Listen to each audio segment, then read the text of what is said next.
Baik, salam sehat, salam cerdas, Bapak Ibu dosen dan pengampu course. Di sini saya Andika, saya asisten pelaksanaan ELOK UGM untuk KPMAK.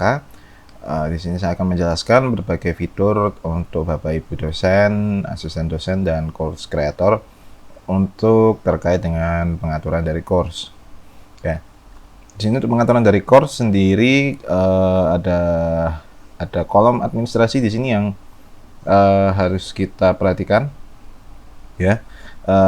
Jadi di course administration ini ada berbagai hal, yaitu the setting, turn editing on, users, kemudian filter, report, create, book, setup, dan lain sebagainya. Question bank juga ada. Baik, untuk video kali ini kita akan menjelaskan sedikit terkait dengan course setting atau pengaturan course.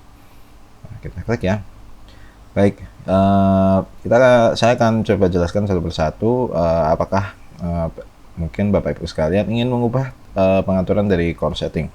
Nah, yang pertama adalah course full name ya. Ini adalah tampilan nama yang akan muncul di searching file yang ada di halaman utama ELOK. Kemudian course short name itu nanti akan muncul di sini. Nah, my courses. Nah, ini adalah course short name-nya. Kemudian course kategori di sini sebenarnya hanya ada satu ya mungkin yang bisa dipilih, persiapan emosi, karena yang untuk emosi real itu memang sudah di open untuk public. Course visibility itu artinya course ini terbuka untuk bagi pengguna ELOK. Course started ini mungkin kalau misalnya Bapak Ibu sekalian ingin mengatur course ini hanya muncul pada waktu tanggal berapa sampai tanggal berapa, jam berapa sampai jam berapa. Course ID number di sini sebetulnya ini untuk mencocokkan dengan eksternal system, tapi kita di sini jarang menggunakan ya. Bisa dikosongkan saja karena tidak wajib. Course description nanti akan muncul di laman deskripsi awal sebelum masuk course nanti pada saat mahasiswa akan mengenroll secara manual.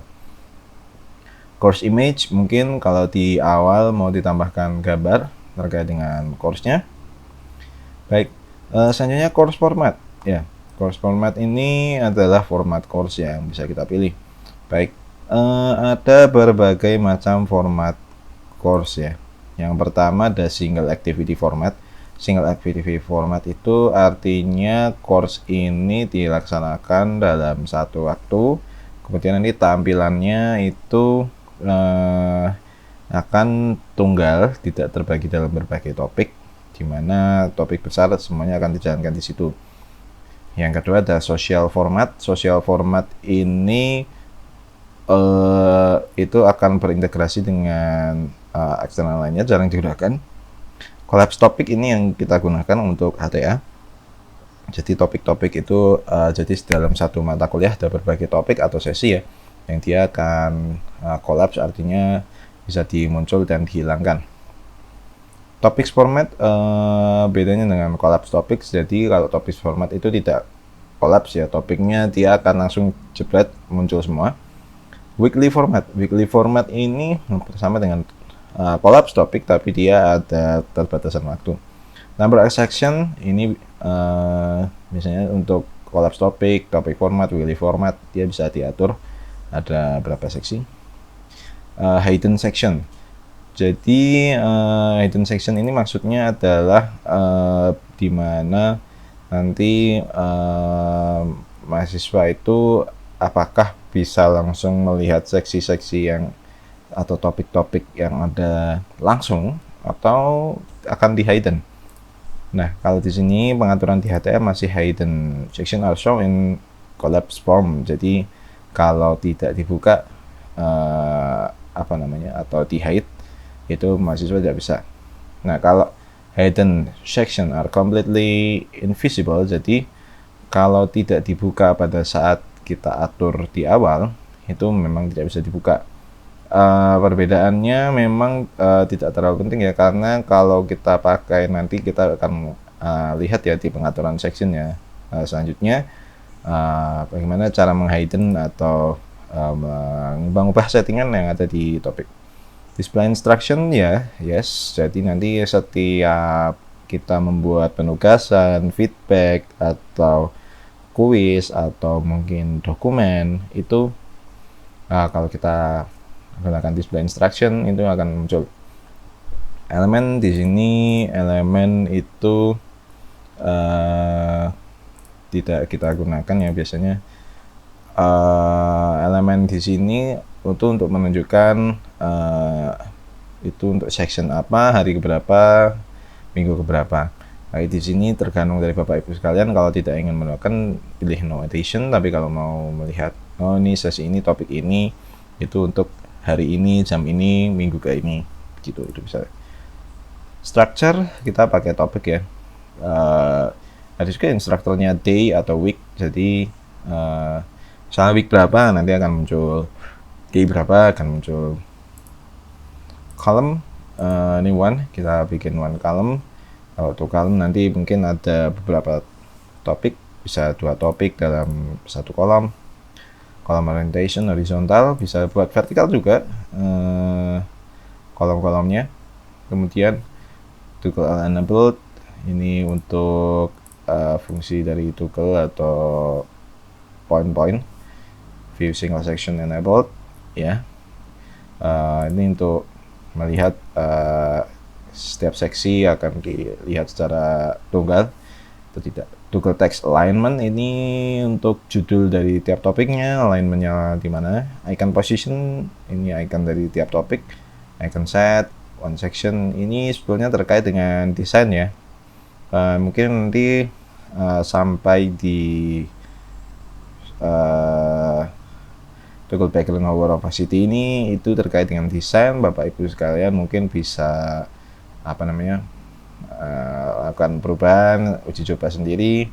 Tapi nanti kalau bingung bisa bertanya lagi kepada saya.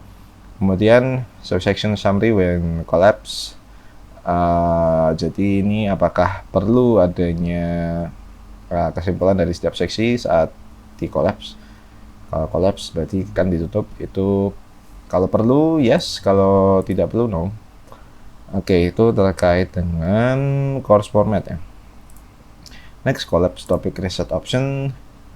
Jadi di sini kalau topiknya di collapse, apa yang di reset? Ya, misalnya display instruction-nya, layout-nya, color-nya, alignment-nya, icon set-nya. Jadi kalau misalnya nanti ada opsi reset topik, nah itu mau di reset apanya. Di sini tidak saya centang ya, karena untuk mengantisipasi kalau tahu-tahu terpencet reset. Appearance ini adalah tambahkannya ya, bisa force language atau not force language. Number announcement ini kalau misalnya kita butuh announcement. Tapi kalau nggak pengen ada announcement, nah kita pilih 0. Kenapa saya pilih 0? Karena saya membuat announcement baru. Di situ menggunakan bahasa Indonesia. Kalau ini announcement ini, kalau misalnya nilainya 1 berarti harus ada announcement template yang memang sudah ada. Tapi kalau misalnya Bapak Ibu ingin, tinggal pilih 1 atau pilih berapa. Show gradebook to the student. Jadi apakah hasil penilaian totalnya bisa dilihat oleh mahasiswa? Kalau ingin ya yes, no. So activity report, apakah setiap aktivitas yang sudah dijalankan bisa dilihat? Lah yes, no. Files and upload. Nah, ini hanya pengaturan terkait dengan maksimum upload size. Mungkin kalau Bapak Ibu sekalian ingin memiliki limitasi bagi setiap file yang diupload, sebetulnya dari Elok sendiri sudah melakukan limitasi ya, yaitu maksimal 50 MB. Completion tracking, di sini completion tracking itu maksudnya setiap mahasiswa apakah perlu ditampilkan untuk saya sudah seberapa jauh untuk menyelesaikan course ini ya. Nah, kemudian groups ini tidak saya gunakan. Kemudian mungkin kita setting default aja ya. Role renaming, jadi dari Elok sendiri itu sebetulnya sudah ada role renaming ya, sudah ada Setiap role punya renaming, punya nama sendiri-sendiri yang sudah secara default disetting dari log.